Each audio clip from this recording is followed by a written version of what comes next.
Here's an example of a morning show honoring the verbal reality. This is John Garber from I-95 in Savannah, Georgia. It might help you to know before hearing this that it never snows in Savannah, Georgia.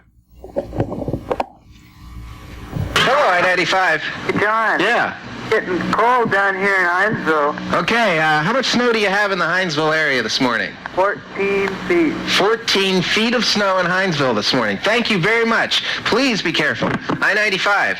Yeah, we're on Armstrong State College, so Yeah. we report we seen a tycoon out here.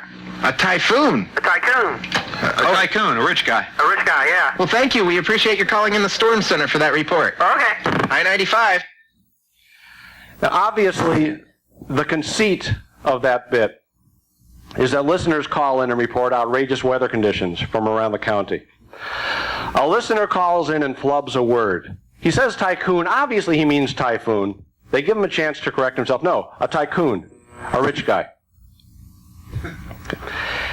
At this point, almost any other disc jockey would have blown the bit. See, let me explain the difference between a tycoon and a rich guy. See, a tycoon is a very wealthy guy. A typhoon is a big windy storm. A lot of people confuse those. You know, two words that I always have a hard time telling apart, and now you're off on another bit, which might be interesting, confusing words, but it's not the bit you started with.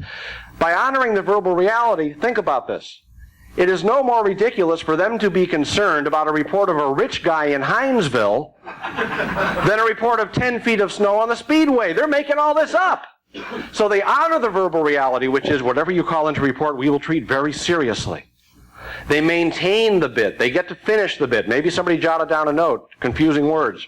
Maybe that'll be a bit tomorrow.